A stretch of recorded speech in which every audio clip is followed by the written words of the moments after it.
The shadows deepened in the opulent drawing room, where a single whispered secret could unravel an empire of lies, and Hercule Poirot, the master detective, found himself ensnared in a web he never saw coming. Welcome to the story, Hercule. Poirot wished it didn't end in a tangled web. Grab a cup of tea, take a seat, and let the mystery unfold. If you're enjoying this tale, hit that subscribe button. Your support means a lot to us. Chapter 1. The Invitation That Whispered Danger. Hercule Poirot adjusted his impeccable moustache in the mirror of his London flat, the morning light filtering through the curtains like a hesitant intruder. It was a day like any other for the Belgian detective, retired yet never truly at rest, until the post arrived with an envelope sealed in crimson wax, bearing the crest of the illustrious Blackwood family. The invitation inside was penned, in elegant script. Dear Monsieur Poirot, your presence is requested at Blackwood Manor for a weekend of revelry and revelation. Secrets await. Poirot's little grey cells tingled. Invitations like this often masked more than mere hospitality. Who was Lord Reginald Blackwood, this reclusive tycoon whose fortune in silk trading spanned continents? And why summon a detective to what appeared to be a lavish house party? As Poirot boarded the train to the English countryside, the landscape blurred into a tapestry of rolling hills and misty moors, setting the stage for intrigue. Blackwood Manor loomed ahead, a Gothic edifice of stone and ivy, its towers piercing the sky like accusing fingers. Upon arrival, Poirot was greeted by the butler, Jenkins, a stoic figure with eyes that darted like shadows. The guests assembled. In the grand hall, Lady Evelyn Blackwood, Reginald's poised wife, her diamond necklace glinting under the chandeliers. Victor Hargrove, a sharp-eyed businessman and Reginald's partner, nursing a brandy with a smirk. Sophia Leclerc, a French actress, whose laughter hid a veil of sorrow, and young Eliza Blackwood, the lord's niece, fidgeting with her gloves as if they concealed a burden. Reginald himself entered last, his booming voice welcoming all, but Poirot noted the tremor in his hand, a sign of fear, perhaps. The evening unfolded with dinner in the opulent dining room, where crystal glasses clinked and conversations danced around trivialities. Poirot observed keenly. Hargrove argued subtly with Reginald about a tangled deal in the silk trade, hinting at embezzlement. Lady Evelyn exchanged furtive glances with Sophia, suggesting an old alliance or rivalry, and Eliza slipped a note into her pocket, her face pale. Practical tip for any aspiring sleuth among you. Always watch the hands. They betray what words conceal. Poirot demonstrated this by casually spilling salt, forcing guests to react. Hargrove brushed it off impatiently, while Eliza clutched her napkin tightly. As midnight approached, a scream pierced the air from the library. The group rushed in to find Reginald slumped over his desk, a spiderweb of cracks in the window behind him, and a cryptic note clutched in his fist. The web tightens. Beware the spinner. Poison. Poirot deduced from the blue tint on Reginald's lips, but no vial in sight. The detective's mind raced. Was it suicide or murder woven into this gathering? Examples from Poirot's past cases flooded back. The Orient Express, where motives intertwined like threads. But this felt personal, a tangled web designed to ensnare him too. Wrapping up this opening chapter, we've met our players and glimpsed the first knot in the mystery. Stay tuned for Chapter 2, where Poirot begins untangling alibis amid rising suspicions. Chapter 2. The Alibis. Unravel. The library at Blackwood Manor was now a silent crime scene, with Reginald Blackwood's body covered by a sheet, his lifeless form a grim centerpiece. Hercule Poirot stood at the room's edge, his sharp eyes scanning the guests as Inspector Graves, a local policeman with a gruff demeanor, took charge. Graves, skeptical of Poirot's reputation, demanded statements, but Poirot knew alibis were, like threads, some held strong, others frayed under scrutiny. He resolved to question each guest himself, trusting his little grey cells to spot the lies. Lady Evelyn Blackwood sat composed in the drawing-room, her hands folded tightly. She claimed she'd been in her private parlour, writing letters, when the scream echoed through the manor. Her voice was steady, but Poirot noted her eyes avoided his, lingering instead on a portrait of Reginald above the fireplace. When pressed about her husband's enemies, she mentioned Victor Hargrove's recent disputes with Reginald over business shares. Her tone clipped. Poirot sensed she was holding back. Perhaps a secret tied to those furtive glances with Sophia Leclerc at dinner. Next, Poirot approached Victor Hargrove, who leaned against a bookcase, his brandy glass still in hand. Hargrove insisted he'd been in the billiard room, alone, practicing shots. He scoffed at the idea of foul play, suggesting Reginald's heart gave out under stress from their business woes. Yet, when Poirot asked about the Tangled deal overheard at dinner, Hargrove's jaw tightened and he muttered about minor disagreements over silk shipments. Poirot's instincts flared.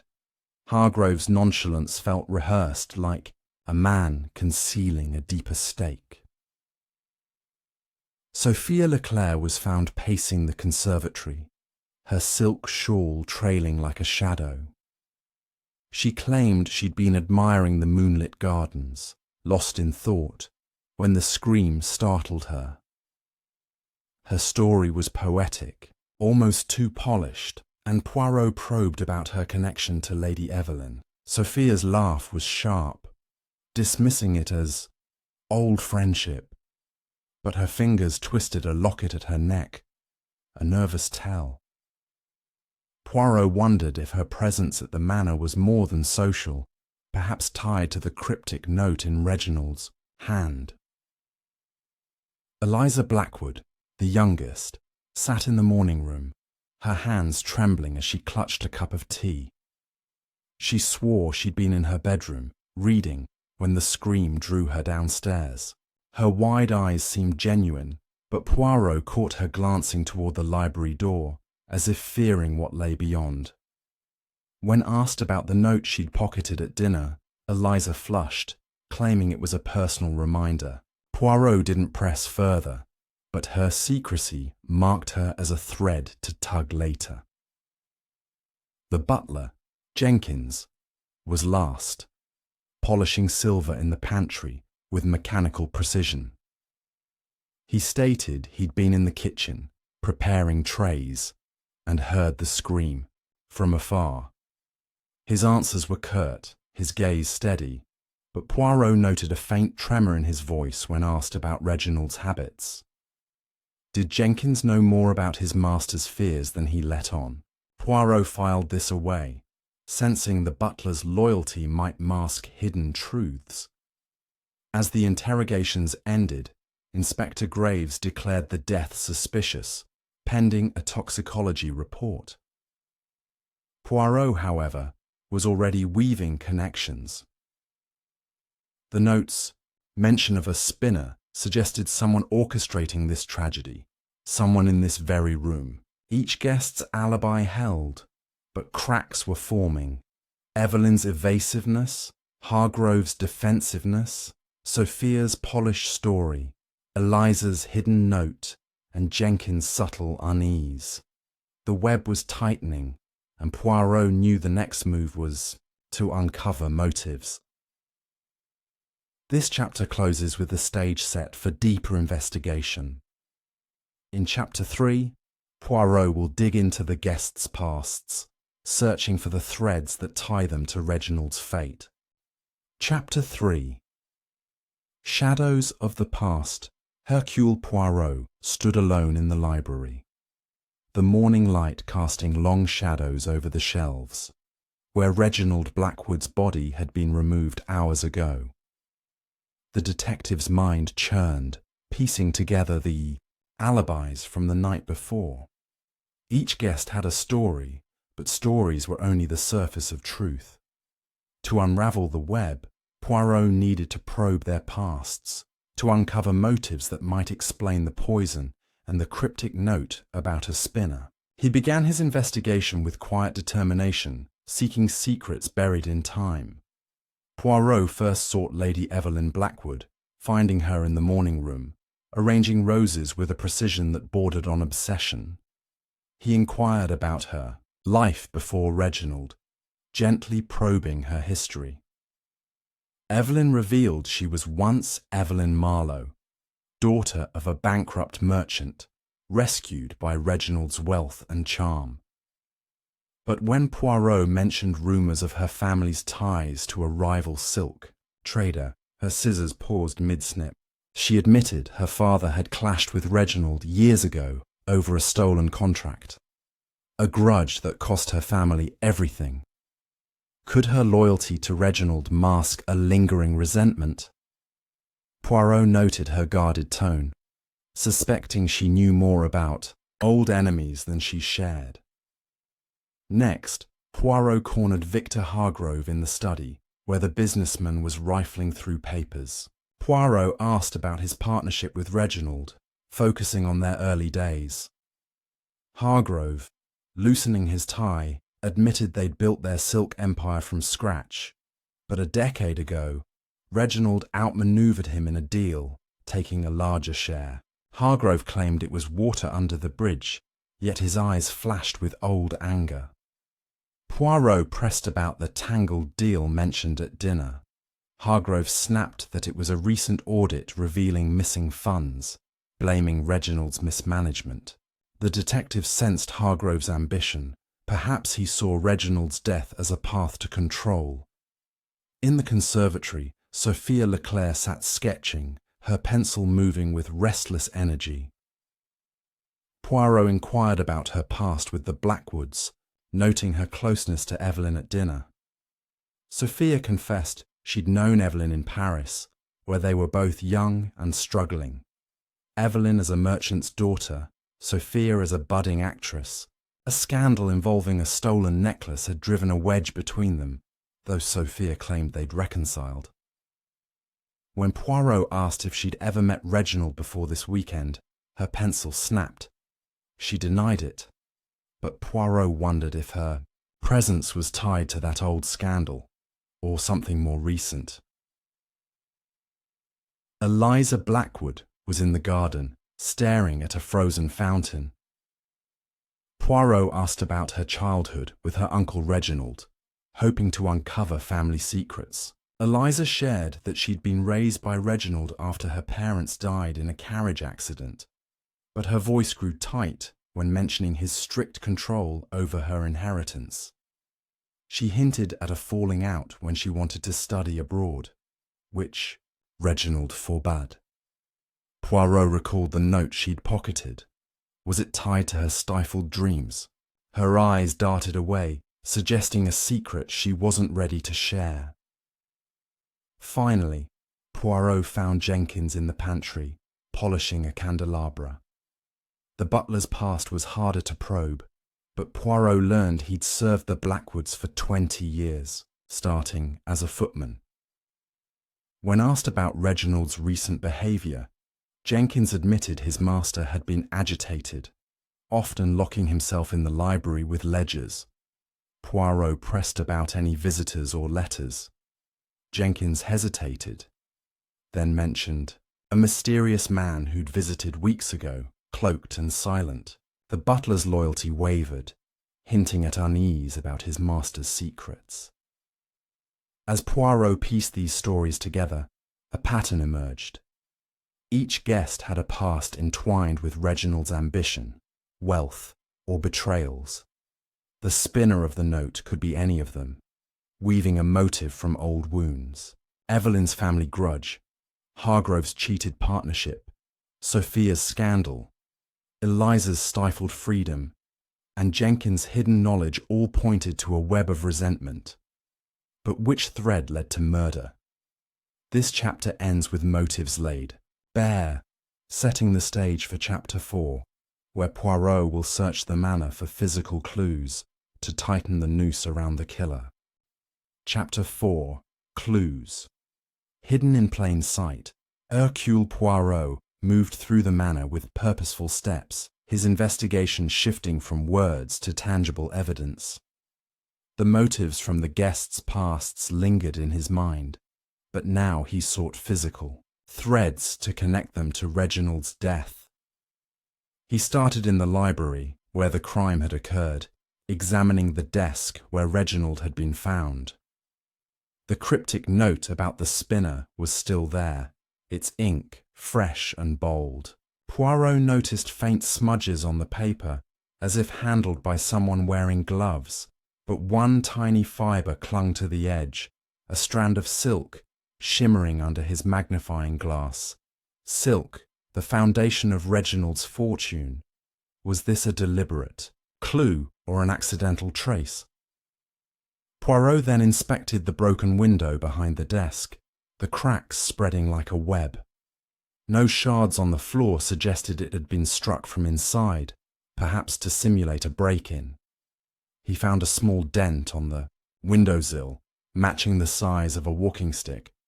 Hargrove carried one, engraved with his initials. Could Hargrove have staged the scene? Poirot pocketed a shard for later analysis, his grey cells buzzing with possibilities. Turning to Reginald's personal effects, Poirot opened the desk drawers, finding ledgers filled with entries.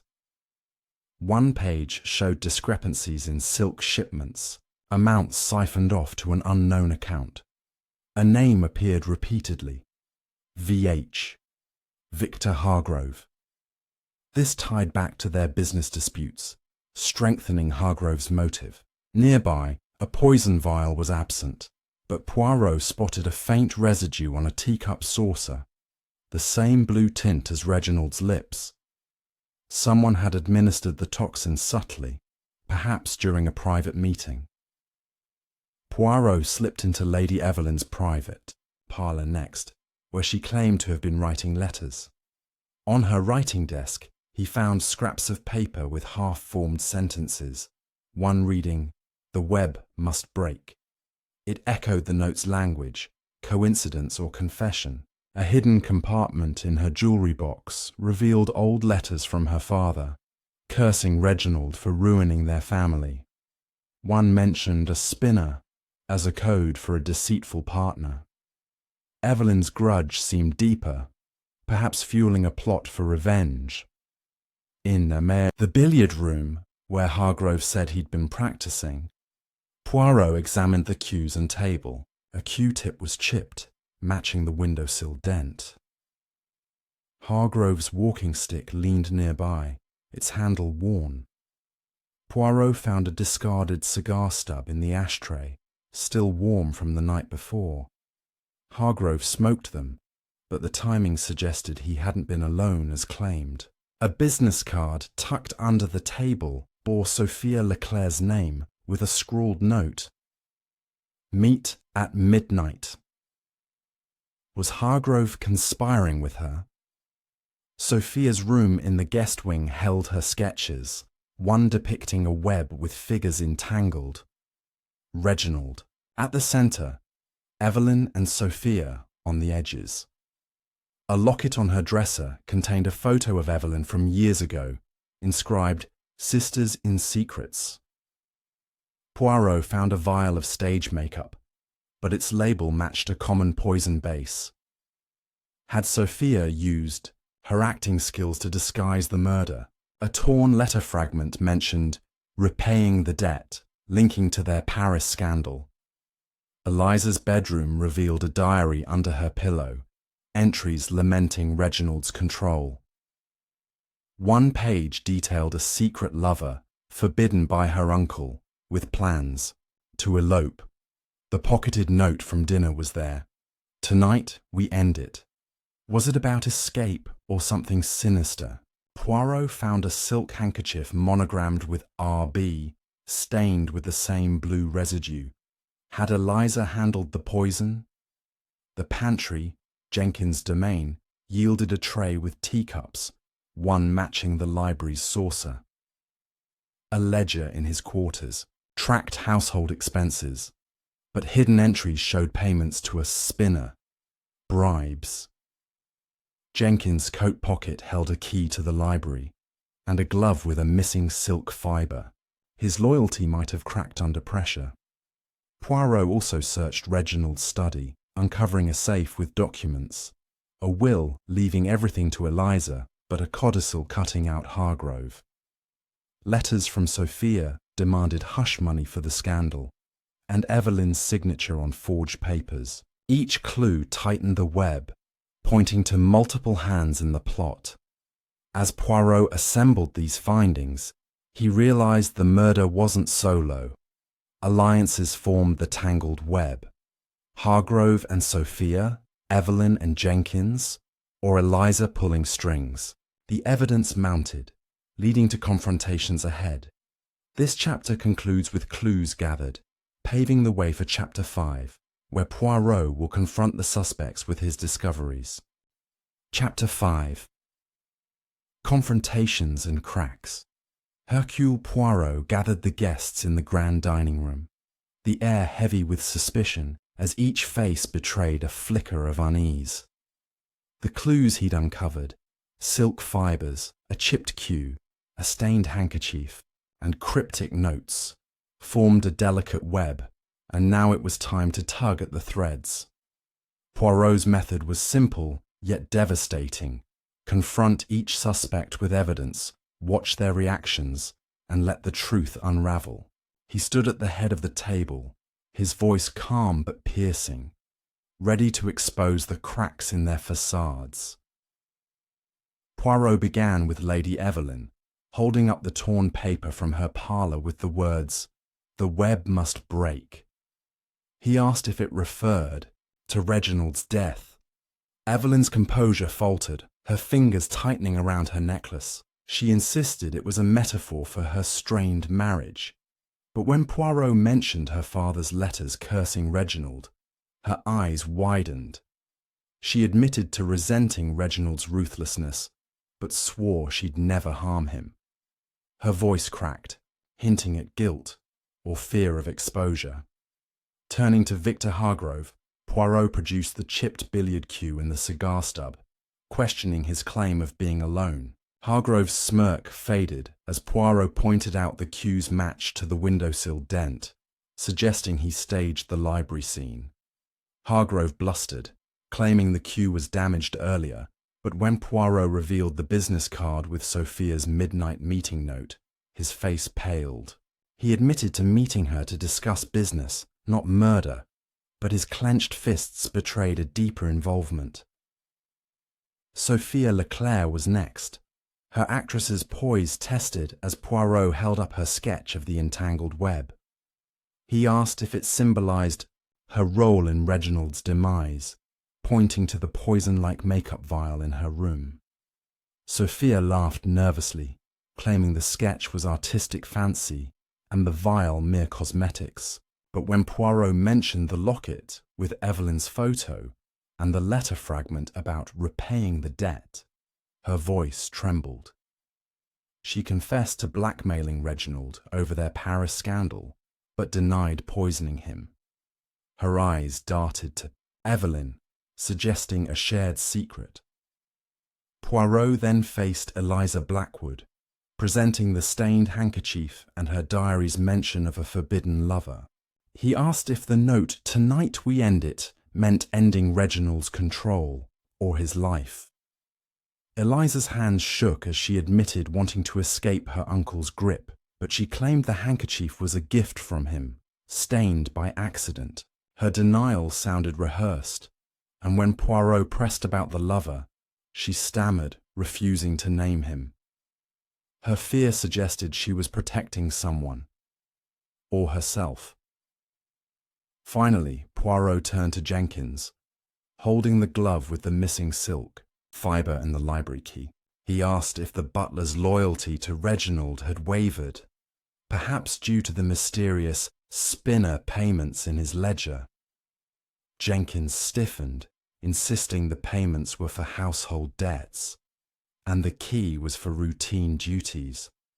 But when Poirot mentioned the cloaked visitor Reginald had met, Jenkins' gaze dropped. He admitted overhearing Reginald argue with the stranger about a betrayal, but claimed ignorance of details. His hesitation hinted at complicity. As the confrontations ended, Poirot stepped back, observing the group. Evelyn's guarded glances at Sophia, Hargrove's tense posture, Eliza's trembling hands, and Jenkins' averted eyes formed a tapestry of deceit. The detective noted alliances, Sophia and Evelyn's shared history, Hargrove's meeting with Sophia, Eliza's hidden lover, and Jenkins's secret knowledge. The note's spinner seemed to point to a mastermind weaving these motives together, but who?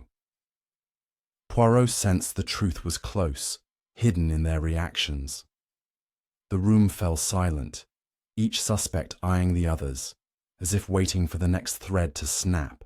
Poirot knew the web was fraying, but he needed one final push to reveal the killer, or killers. This chapter closes with tensions high and truths half-spoken. In Chapter 6, Poirot will stage a trap to force the culprit into the open. Chapter 6.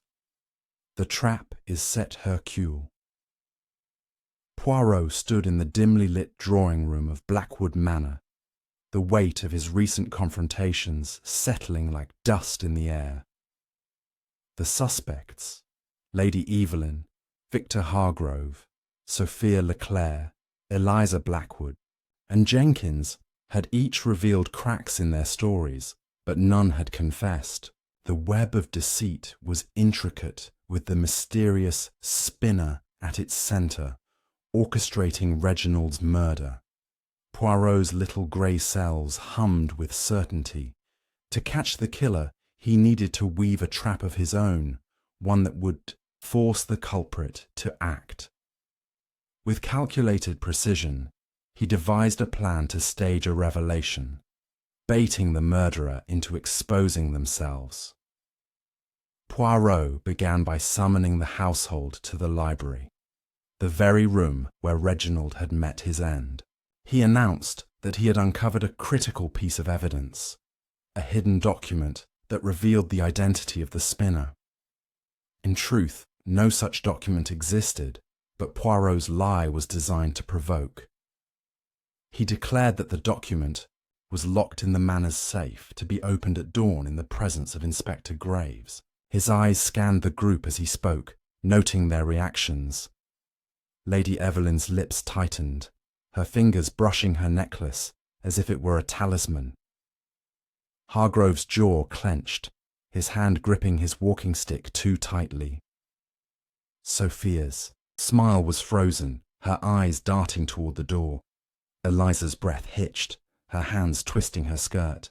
Jenkins stood rigid, his face impassive, but his knuckles white. Poirot's bait was set. Now he would watch.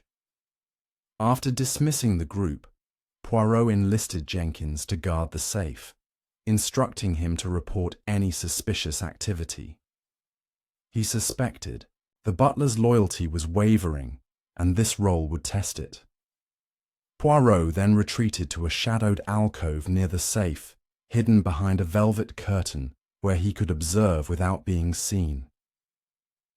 The night stretched on, the manor's silence, broken only by the creak of floorboards and the distant tick of a clock. Poirot's patience was rewarded when, at midnight, a figure emerged from the darkness, moving stealthily toward the safe. It was Victor Hargrove, his walking stick tapping softly. He fumbled with a lockpick, his movements frantic. Poirot noted the desperation. Hargrove feared the fictional document implicated him. Before Poirot could act, another shadow appeared. Sophia Leclerc, her silk shawl glinting in the moonlight. She hissed at Hargrove, "You fool! You'll ruin everything!" Hargrove spun, his voice low but venomous, accusing her of double-crossing him. Their whispered argument revealed a plot. They had planned to frame Evelyn, using her resentment of Reginald to divert suspicion.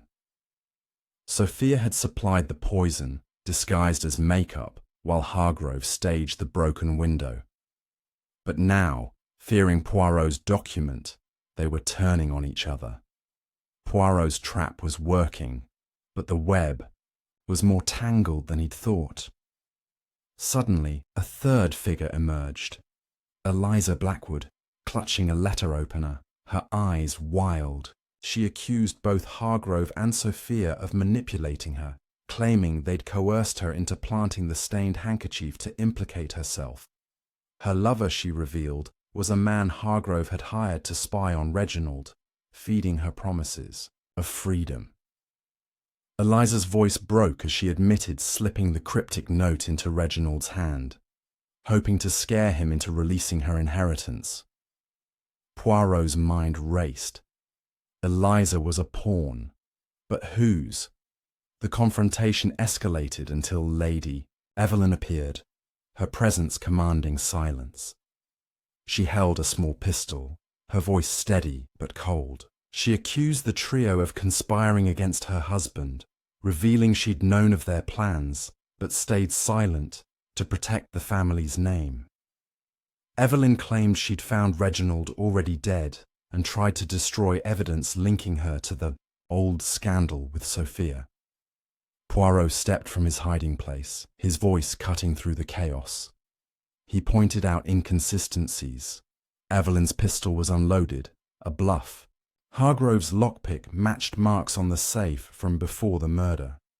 Sophia's poison vial was half empty, suggesting multiple uses, and Eliza's note was written in the same ink as Evelyn's parlour scraps.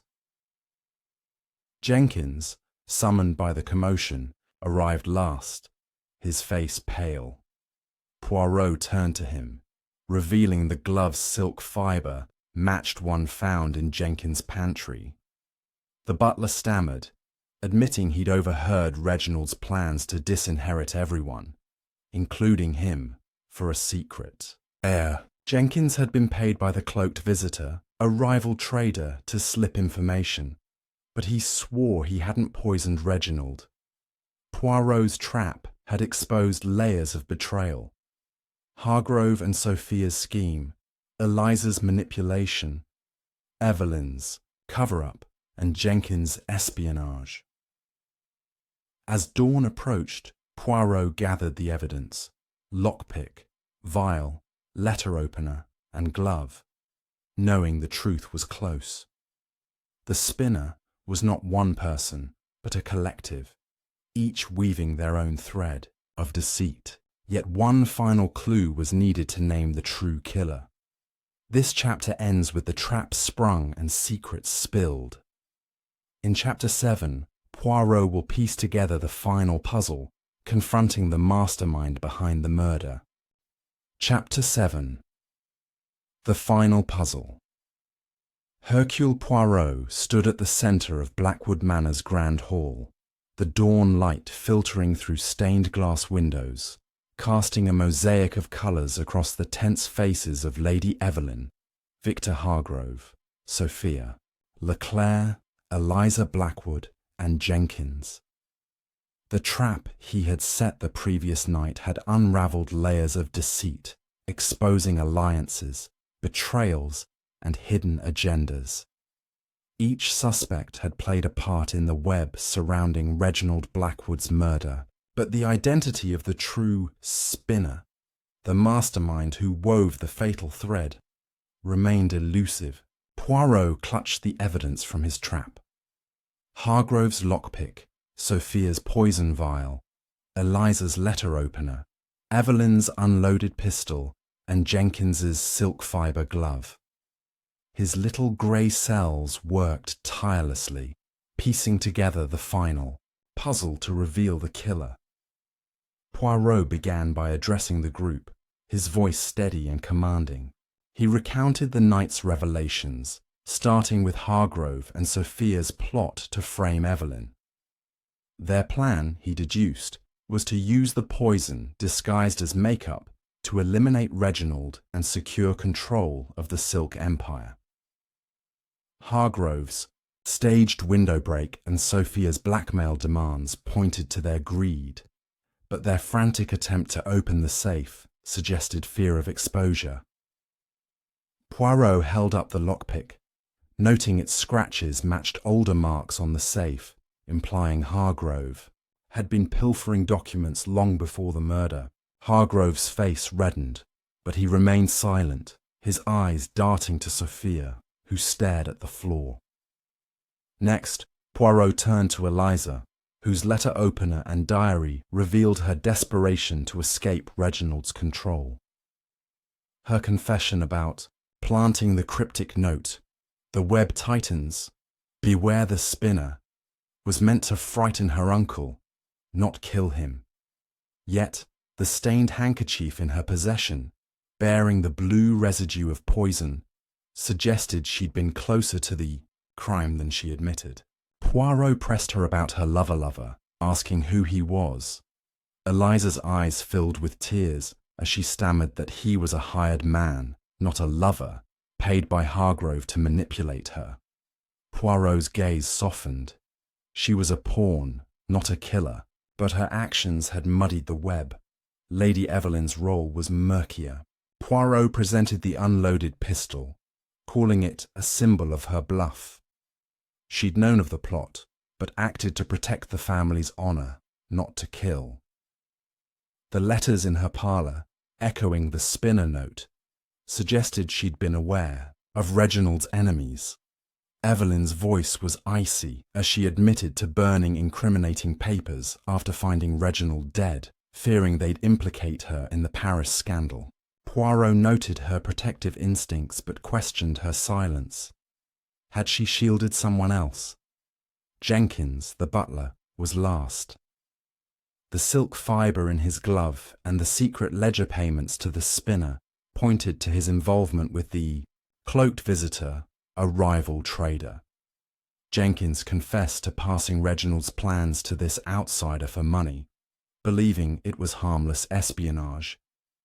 But Poirot revealed a discrepancy. The library key in Jenkins' possession had been used to let someone in that night. Jenkins's face crumpled, admitting he'd left the door unlocked for the visitor, not knowing Reginald would die. Poirot paced, piecing it together. The poison, Sophia's expertise, was the key. But the vial's half-empty state suggested multiple doses, and the silk fibre on the note didn't match Jenkins's glove. It matched Evelyn's silk gloves, found in her room.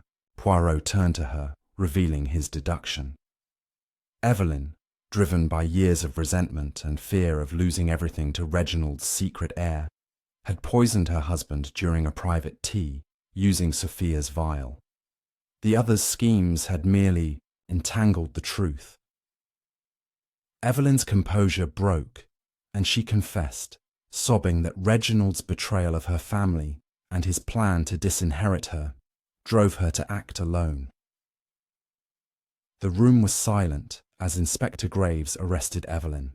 The web was undone, each thread, Hargrove's greed, Sophia's blackmail, Eliza's rebellion, Jenkins' betrayal, leading to her final act. This chapter concludes with the killer revealed. In Chapter 8, Poirot will tie up the loose ends, ensuring justice is served. On Chapter 8, tying the loose ends, Hercule Poirot stood in the grand hall of Blackwood Manor, the weight of Lady Evelyn's confession hanging heavy in the air. Her admission to poisoning Reginald Blackwood had unravelled the tangled web, but the threads of deceit woven by Victor Hargrove, Sophia Leclerc, Eliza Blackwood, and Jenkins still needed to be neatly tied. Poirot's task was not complete until every motive, action, and consequence was laid bare, ensuring justice was served, and no shadow of doubt remained. Inspector Graves, notebook in hand, waited for Poirot's final summation, while the suspects stood in a tense semicircle, their faces a mix of relief, guilt, and defiance. Poirot began with Victor Hargrove, whose greed had nearly masked the true crime.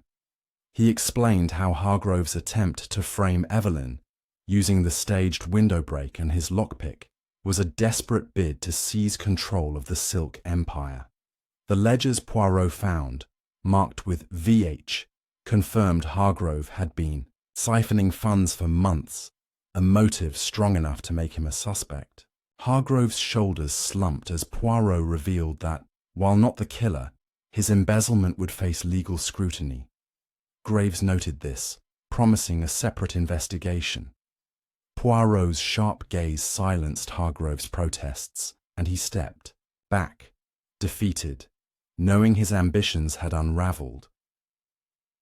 Next, Poirot addressed Sophia Leclerc, whose role as the supplier of the poison had been pivotal. The half-empty vial, disguised as stage makeup, was her contribution to the plot, though she claimed it was meant for blackmail, not murder.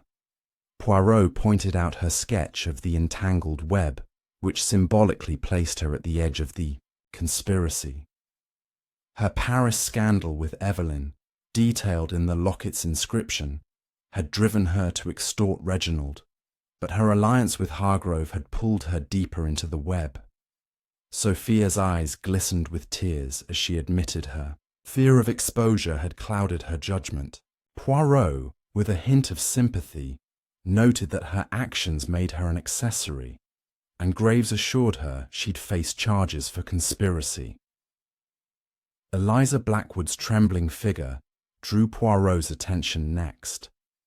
Her diary and the stained handkerchief had painted her as a suspect, but her confession about being manipulated by Hargrove's hired man clarified her role as a pawn. The note she planted, "The web tightens, beware the spinner," was a misguided attempt to scare Reginald into freeing her inheritance. Poirot revealed that the handkerchief's stain came from handling Reginald's teacup after his death, likely when she found him in the library. Eliza's sobs echoed as she apologized, admitting her desperation for freedom had blinded her. Poirot's tone softened. She was guilty of deception, but not murder. Graves agreed to leniency, considering her youth and coercion. Jenkins, the butler, stood stoically as Poirot turned to him. The silk fibre in his glove and the library key had implicated him, but his ledger's spinner payments revealed his true crime: espionage for a rival trader. Poirot deduced that Jenkins had unlocked the library for the cloaked visitor, unaware that Evelyn would use the opportunity to poison Reginald. Jenkins's loyalty had been bought, but his regret was evident as he confessed to betraying his master for money to settle old debts. Poirot's stern gaze underscored the butler's breach of trust, and Graves noted that his actions warranted charges of aiding a criminal act, though not murder. Finally, Poirot returned to Lady Evelyn, now in handcuffs, her regal demeanour shattered. He recounted how her resentment, rooted in her family's ruin and Reginald's plan to disinherit her for a secret heir, had driven her to act. The silk fibre on the murder note matched her gloves, and the blue residue on the teacup confirmed she'd poisoned Reginald during a private moment. Evelyn's voice was barely a whisper as she admitted her rage had consumed her, believing Reginald's death would preserve her legacy. Poirot's summation was unflinching. Her calculated act was the heart of the web, exploiting the other's schemes to conceal her crime. As Graves prepared to escort Evelyn to the police car, Poirot addressed the group one last time. He emphasized that the web of deceit had been spun by their collective secrets, greed, betrayal, desperation. But only Evelyn had wielded the fatal thread. The manor, once a stage for their ambitions, now stood as a testament to their downfall. Poirot's final words were a quiet admonition to seek truth, lest another web entangle them. This chapter closes with justice served and the web fully unravelled. In Chapter 9, Poirot will reflect on the case's lessons and prepare to depart Blackwood Manor. Chapter 9. Reflections in the Aftermath. Hercule Poirot sat alone in the quiet of Blackwood Manor's morning room, the morning sun casting a soft glow over the polished furniture, a stark contrast to the turmoil of the past days. Lady Evelyn was, now in custody, her confession to poisoning Reginald Blackwood having unravelled the intricate web of deceit. The other suspects, Victor Hargrove, Sophia Leclerc, Eliza Blackwood, and Jenkins, faced their own reckonings for their roles in the conspiracy, but the case was closed. Yet for Poirot, the end of a case was never merely about justice. It was a moment to reflect on the human frailties that wove such tangled webs, to ponder the lessons etched in the hearts of those involved, and to prepare for his departure from the manor. His little grey cells, still sharp, turned inward, dissecting the moral and emotional threads of the tragedy. Poirot began by considering Lady Evelyn's downfall, her regal facade shattered by a single act of vengeance. He recalled her tearful confession, the weight of years spent nursing a grudge against Reginald for her family's ruin. As he sipped his tisane, brought by a subdued maid, Poirot mused on how Evelyn's pride had blinded her to reason. She had seen herself as the protector of her legacy, yet her choice to poison her husband, using Sophia's vial during a private tea, had ensnared her in her own trap. Poirot pictured her in the library, slipping the toxin into Reginald's cup, her silk-gloved hands steady despite her racing heart. The note, "The web tightens, beware the spinner," was her flourish, a warning to others who might challenge her. Poirot shook his head. Her intelligence had been her undoing, twisted by resentment into a fatal mistake.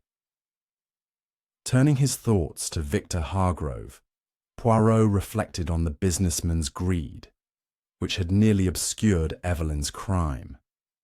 Hargrove's embezzlement, documented in the ledgers with VH, revealed a man desperate to outshine his partner. Poirot recalled the chipped billiard cue used to stage the broken window and the lockpick marks on the safe, evidence of Hargrove's long-standing theft. His alliance with Sophia, plotting to frame Evelyn, showed cunning but lacked the precision to execute murder. As Poirot envisioned Hargrove in the billiard room, plotting with Sophia under the guise of a midnight meeting, he saw a man driven by ambition yet too reckless to see the web closing around him. Hargrove's upcoming trial for embezzlement would be his punishment, a fitting end for a man who valued wealth over loyalty. Sophia Leclerc's role haunted Poirot, her actress's charm masking a deeper pain. The sketch of the web, with Reginald at its centre, and the locket inscribed "Sisters in Secrets," spoke of her tangled bond with Evelyn. Poirot recalled their Paris scandal, where a stolen necklace had bound them in shame, driving Sophia to blackmail Reginald for silence. Her poison vial, disguised as makeup, was meant for leverage, not murder, but her willingness to supply it implicated her.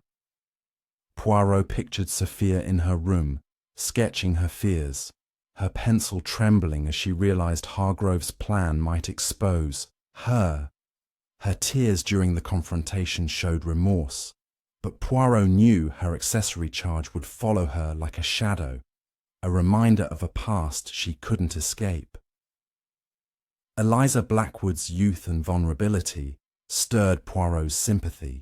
Her diary entries, filled with dreams of freedom, and the note, "Tonight we end it," revealed a girl manipulated by Hargrove's hired man, who posed as her lover.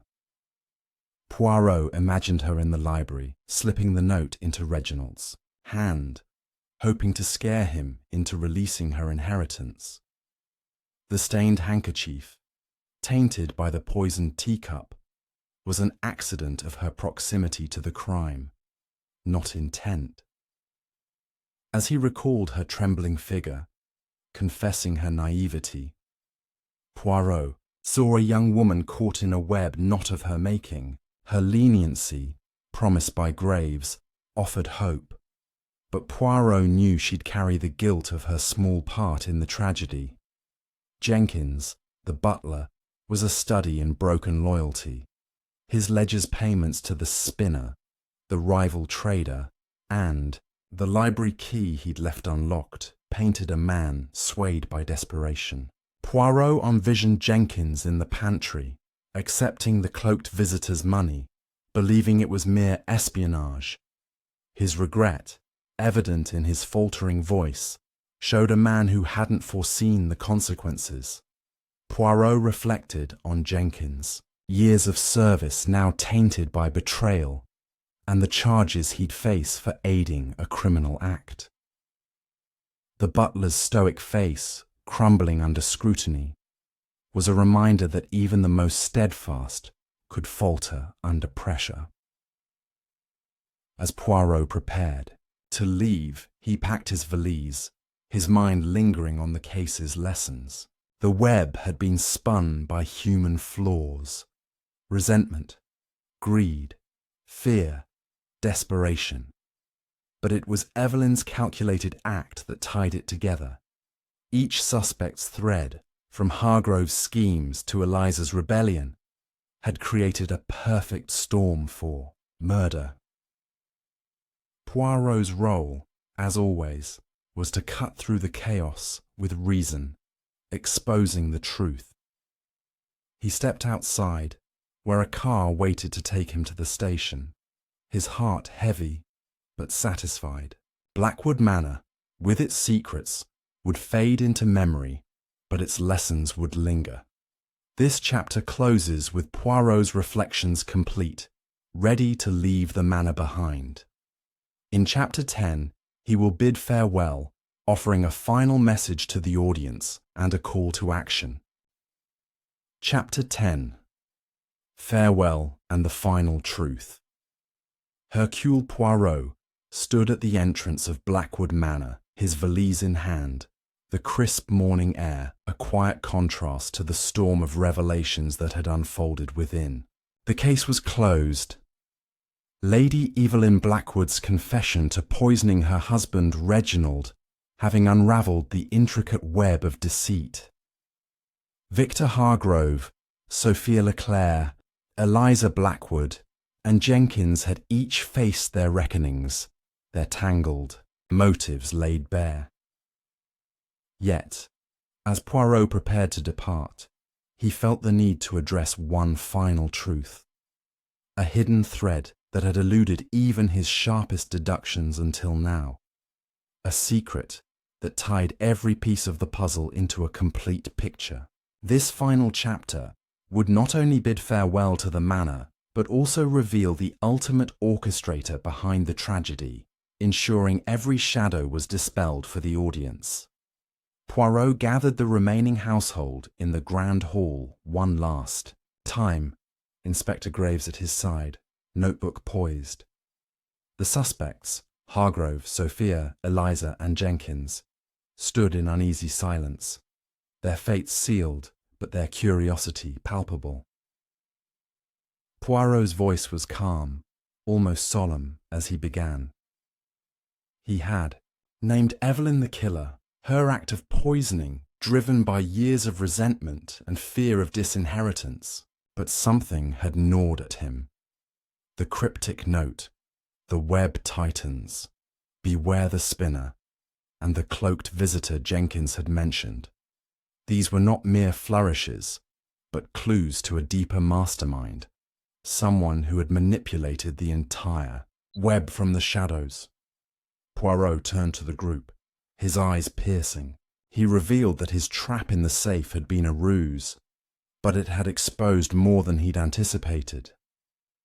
The silk fibre on the note, matching Evelyn's gloves, was deliberate, but its placement suggested another hand had ensured it was found. He recalled Jenkins's confession about the cloaked visitor, a rival trader who had paid for secrets. Poirot had traced this figure through a discreet inquiry to Graves, who confirmed the visitor's identity. Marcus Vane, a disgraced silk merchant, who had lost everything to Reginald's ruthless deals a decade ago. Vane, Poirot deduced, was the true spinner, orchestrating the murder by exploiting the manor's tensions. Poirot explained how Vane had woven the web. He had approached Jenkins first, offering money to unlock the library and leak Reginald's plans, knowing the butler's debts made him vulnerable. Vane had then contacted Sophia, reigniting her old grudge with Evelyn by hinting at Reginald's intent to expose their Paris scandal. This prompted Sophia to supply the poison, believing it was for blackmail. Vane had manipulated Hargrove's greed, whispering about Reginald's plan to cut him out of the business, pushing him to stage the window break and plot with Sophia. Eliza, desperate for freedom, was fed lies by Vane's hired man, posing as her lover, leading her to plant the note as a scare tactic. Evelyn, the final piece, was Vane's unwitting pawn. He had sent her anonymous letters, disguised as business correspondence, warning of Reginald's secret heir, stoking her fear and rage until she acted. Poirot held up a letter, intercepted by Graves from Vane's lodgings, detailing his plan to let the manor destroy itself. Vane had known Evelyn's temperament, Hargrove's ambition, Sophia's secrets, Eliza's desperation, and Jenkins' weakness. He had spun the web, ensuring each suspect's actions would create chaos, masking his revenge. The poison, delivered through Evelyn, was his masterstroke, but he had underestimated Poirot's ability to see beyond the threads. Graves confirmed Vane's arrest that morning, caught fleeing the nearby village. The hall erupted in gasps. Hargrove cursed under his breath. Sophia clutched her locket. Eliza sobbed with relief, and Jenkins bowed his head in shame. Poirot addressed them sternly, noting that their flaws had made them puppets in Vane's game. Evelyn's crime was her own, but Vane's manipulation had set the stage. Justice, Poirot declared, would now reach them all. Evelyn for murder, Hargrove for embezzlement, Sophia as an accessory, Jenkins for aiding, and Eliza with a warning to guard her heart against deceit. As Poirot stepped toward the waiting car, he paused to reflect. The case had been a tapestry of human weakness, greed, betrayal, fear, and vengeance, but his little grey cells had cut through the chaos. He urged the audience to ponder the dangers of hidden motives, to seek truth in their own lives. With a final nod to Blackwood Manor, he climbed into the car, the manor fading into the distance, its secrets now silent. And so, dear viewers, we close this tale of mystery and betrayal. If you've been gripped by Hercule Poirot's unravelling of the tangled web, please like and subscribe to our channel. Your support means the world to us. Comment below with your thoughts on the case and join us for more stories of intrigue. Until next time, keep your eyes sharp and your hearts true.